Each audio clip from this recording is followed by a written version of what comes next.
ঈদের পরে রাজনৈতিক পরিস্থিতি নিয়ে দর্শক সত্যি অনেকে চিন্তা করছে। আমিও ভাবছি যে সুন্দরভাবে এটা যদি বিএনপি হ্যান্ডেল করে তো ভালো। আর যদি পাল্টাপাল্টি কোনো পরিস্থিতি তৈরি হয় রাজনৈতিক অঙ্গনে, অর্থাৎ বিএনপি এক যেই প্রস্তাবটা নিয়ে ডক্টর মোহাম্মদ ইউনূসের কাছে যেতে চায়, তার পাল্টা প্রস্তাব নিয়ে যদি জামাত এবং এনসিপি তারা হাজির হয়, তাহলে একটা উত্তপ্ত পরিস্থিতি তৈরি হবে। এর পরিণতি ভালো হবে না, এটা মোটামুটি নিশ্চিত। সেই দিকেই যাচ্ছে কিনা বোঝা যাচ্ছে না। রয়টার্সকে ডক্টর মঈন খান একটা সাক্ষাৎকার দিয়েছে ওয়াশিংটন ডিসিতে। তিনি সাক্ষাৎ দিয়েছেন এবং তার সমকাল একটি শিরোনাম করেছে। মঈন খান বলছেন, সম্মানজনক বিদায় নেওয়ার ব্যাপারে অন্তর্বর্তী সরকারকে বোঝাবে বিএনপি। ডক্টর মোহাম্মদ ইউনূস তার যে আন্তর্জাতিক খ্যাতি মর্যাদা এবং অন্তর্বর্তী সরকারের অন্যান্য উপদেষ্টাদেরও যে সম্মান মর্যাদা, সেইগুলোর প্রতি শ্রদ্ধা রেখে তারা বোঝাবে যে এই সরকারের আর বেশি দিন অনির্বাচিত অবস্থায় লাস্টিং করা ঠিক না। তারা একটা সুন্দর নির্বাচন দেওয়ার মধ্য দিয়েই তারা তাদের সম্মানটা ধরে রেখে তারা যেন বিদায় নেন বা নির্বাচনের আয়োজন করেন। যদি না হয় তাহলে কি হবে? পরিস্থিতিটা অন্যদিকে একটু জটিল হবে। অন্তর্বর্তী সরকারের কয়েকজন সদস্য হয়তো রিজাইন করতে পারেন। তখন সেই জায়গা যদি আবার পূরণ করা হয়, মানে যখনই নাকি রিজাইন করবেন তখনই বোঝা যাবে যে একটা সংঘাতের দিকে যাচ্ছে।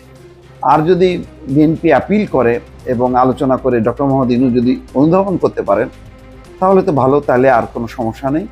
তাহলে ওই যে কম সংস্কার থিওরির মধ্যে চলে যেতে পারেন ডক্টর মোহাম্মদ ইউনূস, যে মোটামুটি একটা যেমন তত্ত্বাবধায়ক সরকার ব্যবস্থা, এই ব্যবস্থা প্রবর্তনের ব্যাপারে কারোর কোনো আপত্তি নেই। এরকম 2-4টা বিষয় মানে অ্যাকসেপ্ট করে তারপরে নির্বাচনে যাওয়াটাই উত্তম বলে বিএনপি মনে করছে।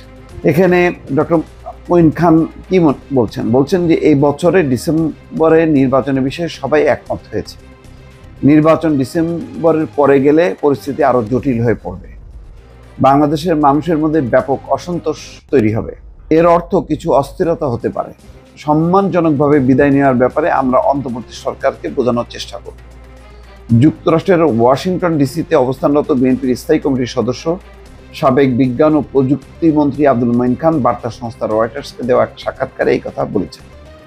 তিনি বলেছেন, চলতি বছরের মধ্যেই গণতান্ত্রিকভাবে নির্বাচিত একটি সরকার চাই বিএনপি। এই বছরের ডিসেম্বরের মধ্যে জাতীয় নির্বাচন না হলে জনগণের মধ্যে জোরালো অসন্তোষ এবং দেশে অস্থিরতা তৈরি হবে। আমরা অন্তর্বর্তী সরকারকে বোঝানোর চেষ্টা করব যে তাদের জন্য সর্বোত্তম হলো যত দ্রুত সম্ভব নির্বাচন দেওয়া এবং সম্মানজনকভাবে বিদায় নেওয়া। প্রধান উপদেষ্টা অধ্যাপক মোহাম্মদ ইউনূস মঙ্গলবার জাতির উদ্দেশ্যে ভাষণে এই বছরের ডিসেম্বর থেকে আগামী বছরের জুনের মধ্যে নির্বাচন হবে এমন বক্তব্যের পর বিএনপির পক্ষ থেকে তিনি এই সতর্ক বার্তা দিলেন যাতে ডিসেম্বর আর ক্রস না করে। লাস্ট টাইম হচ্ছে ডিসেম্বর। বাংলাদেশ পরিস্থিতি নিয়ে মার্কিন কর্মকর্তাদের সঙ্গে বৈঠকের জন্য যুক্তরাষ্ট্রে অবস্থান করছেন তিনি। বাংলাদেশের পরিস্থিতি নিয়ে বলছেন যে নির্বাচনের তারিখ ঘোষণা করা হলে লন্ডনের স্বেচ্ছা নির্বাচনে থাকা দলের ভারপ্রাপ্ত চেয়ারম্যান তারেক রহমান ঢাকায় ফিরতে পারেন। তিনি বলেন, বিএনপির জরিপে দেখা গেছে আগামী বছরের মধ্যে যদি নির্বাচন হয় তাহলে সহজে সংখ্যাগরিষ্ঠতা নিয়ে বিএনপি জয়ী হবে। তিনি আরও বলেন, সম্প্রতি তারেক রহমান এবং খালেদা জিয়ার বিরুদ্ধে হওয়া আদালতের বেশ কিছু রায় উল্টে গেছে। এতে তারেক রহমানের দেশে ফেরার পথ তৈরি হয়েছে। বিএনপির স্থায়ী কমিটির এই সদস্য বলছেন যে বিএনপির চেয়ারপারসন খালেদা জিয়া লিভার এবং হৃদরোগে গত জানুয়ারি থেকে লন্ডনে চিকিৎসাধীন রয়েছেন। তিনি বাংলাদেশে যেমন ছিলেন তার চেয়ে এখন অনেকটা ভালো আছেন, তবে তার সক্রিয় রাজনীতিতে ফেরার সম্ভাবনা কম। জোট করে আগামী নির্বাচনে অংশ নেওয়ার পরিকল্পনা নেই। সাক্ষাৎকারে আরও বলেছেন মঈন খান, জোট করে আগামী নির্বাচনে অংশ নেওয়ার কোনো পরিকল্পনা এখনও বিএনপির নেই।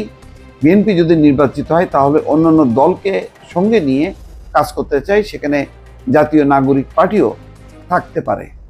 তো যাই হোক, দেখা যাক। এখন প্রথম কথাটা হলো যে ডক্টর মোহাম্মদ ইউনূস ডিসেম্বরের পরও থাকবেন কিনা তার সরকার বা তিনি, সেই ফয়সালাটা ঈদের পর বিএনপি করতে চায়। দর্শক ভালো থাকবেন। আল্লাহ হাফেজ।